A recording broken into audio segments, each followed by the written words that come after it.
আজকের পৃথিবীতে যারা সফলতার দার্স দেয়, সফলতার আলোচনা করে, তারা মানুষকে সবার আগে শিখায় টাইম ম্যানেজমেন্ট। যারা শিক্ষিত ছেলেপেলে আছে তারা বুঝতে পারবে যে সময়কে কন্ট্রোল করতে পারা, টাইম ম্যানেজমেন্ট করতে পারলে সময়ে বরকত হয়, সব কাজ সুষ্ঠুভাবে সম্পূর্ণ করা যায়, সময় মতো সম্পূর্ণ করা যায়। তো এই টাইম ম্যানেজমেন্টের আমার গবেষণা অনুযায়ী সালাতের চাইতে আর কোনো বড় মাধ্যম নাই যেটা দিয়ে মানুষ তার সময়কে কন্ট্রোল করতে পারে। আপনি যদি দেখবেন যে 5 ওয়াক্ত সালাত বিহীন একটা দিন আর 5 ওয়াক্ত সালাত ওয়ালা একটা দিন, যেই দিনটা আপনার 5 ওয়াক্ত বিহীন পার হয়ে গেছে ওই দিনে দেখবেন কোনো কাজই হয়নি। দেখবেন যে আপনার কাজই তো শুরু করেছেন আপনি 10টার সময়, 10টার সময় কাজ শুরু করতে করতেই তো দুপুরের খাবারের সময় হয়ে গেছে।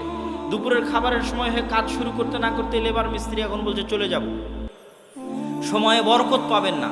আর ওই যে ফজরের সালাতে যদি উঠেন, ফজর থেকে জোহর পর্যন্ত মেলা লম্বা সময়, ফজরের সালাতে উঠে কাজ শুরু করবেন, দেখবেন 10টার মধ্যে কাজ শেষ হয়ে গেছে, আর কি কাজ করবেন, কাজ খুঁজে পাবেন না।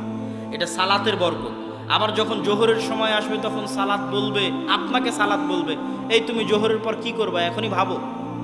এটা হচ্ছে আপনাকে সালাত আপনাকে রিমাইন্ড করছে। আর আপনি যদি ওই ক্যারাম বোর্ড খেলতে থাকছেন, জুয়া খেলতে থাকছেন, কখন জোহর থেকে আসর হয়ে গেছে, আসর থেকে মাগরিব হয়ে গেছে, মাগরিব থেকে ইশা হয়ে গেছে, দিন পার হয়ে গেছে, আপনি বুঝতে পারেননি।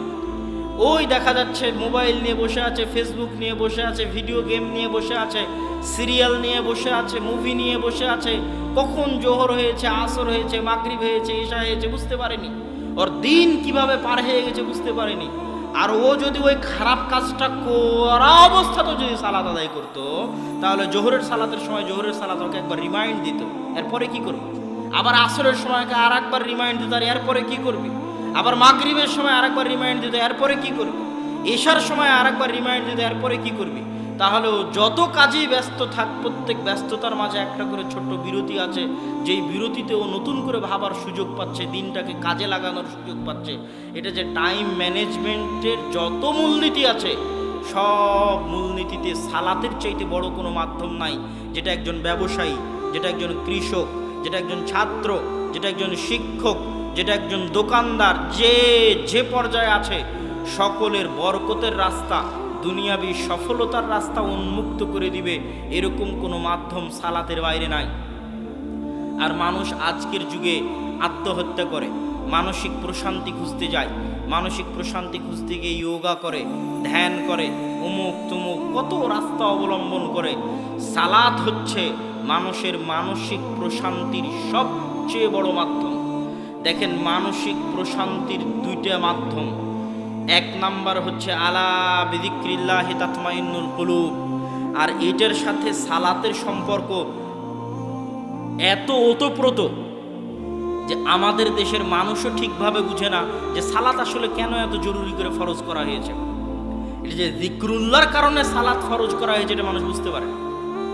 কোরআনের আয়াত দেখবেন, আল্লাহ সুবহানাহু ওয়া তাআলা বলছেন আকিমিস সালাতা লিযিকরি, আকিমিস সালাতা লিযিকরি। আল্লাহ বলেছেন কোরআনে আকিমিস সালাতা লিযিকরি, আল্লাহকে স্মরণ।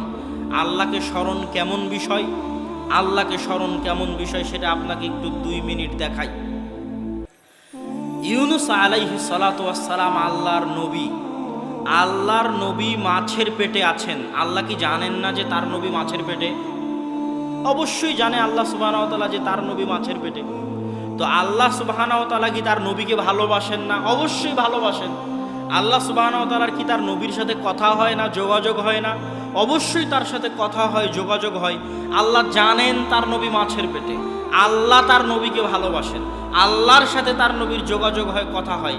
তারপরও আল্লাহ বলছেন যে ইউনুস যদি মাছের পেটে আমাকে না ডাকতো, আমাকে না স্মরণ করত, তাহলে আমার নবী হওয়ার পরও, আমি এটা জানার পরও যে ইউনুস মাছের পেটে, কিয়ামত পর্যন্ত তাকে মাছের পেট থেকে বের করতাম না। আল্লাহু আকবার। তাহলে আল্লাহ তার নবীর কাছেও চান যে তার নবী তাকে বিপদে পড়ে ডাকুক। লা ইলাহা ইল্লা আনতা সুবহানাকা ইন্নী কুনতু মিনাজ জালিমিন। এই আয়াতের পরে কোরআনে আল্লাহ সুবহানাহু ওয়া তাআলা এই কথা বলেছেন। মুসা আলাইহিস সালাতু ওয়াস সালামকে আল্লাহ সুবহানাহু ওয়া তাআলা বলছেন ইযহাব ইলা ফিরআউন, যাও ফেরাউনের নিকটে, দাওয়াত দাও ফেরাউনকে। মুসা আলাইহিস সালাতু ওয়াস সালাম উজুহাত আল্লাহর সামনে পেশ করলেন। মুখ পুড়ে গেছে, কথা ভালো করে বলতে পারি না। আমার ভয় হয় আমার সাথে একজন পরামর্শ দানকারী দেন, যাতে সে আমাকে পরামর্শ দিতে পারে এবং আমার জন্য শক্তি হিসেবে কাজ করে। যখন মুসা আলাইহিস সালাতু ওয়াস সালাম আল্লাহকে বললেন যে আমার জিহ্বা কাজ করে না, তখন আল্লাহ চাইলে সাথে সাথেই মুসা আলাইহিস সালাতু ওয়াস সালামের জিহ্বা ঠিক করে দিতে পারতেন। আল্লাহ জানছেন যে মুসার জিহ্বা এতদিন থেকে পুড়ে আছে, এতদিনও আল্লাহ মুসা আলাইহিস সালামের জিহ্বা ঠিক করে দেননি। যখন মুসা আলাইহিস সালাতু ওয়াস সালাম বলছেন আমার জিহ্বায় সমস্যা, তখনও আল্লাহ সুবহানাহু ওয়া তাআলা মুসা আলাইহিস সালামের জিহ্বা ঠিক করে দেননি। আল্লাহ আবার পাল্টা মুসা আলাইহিস সালামকে বলছেন, মুসা আলাইহিস সালাম জিহ্বা যদি ঠিক করতে চান তাহলে আমার কাছে দোয়া করেন, রব্বিশরাহ লি সাদরি ওয়া ইয়াসসির লি আমরি ওয়াহলুল উকদাতাম মিন লিসানি ইয়াফকাহু কওলি। যেখানে আল্লাহর সাথে নবীর রানিং কথোপকথন হচ্ছে,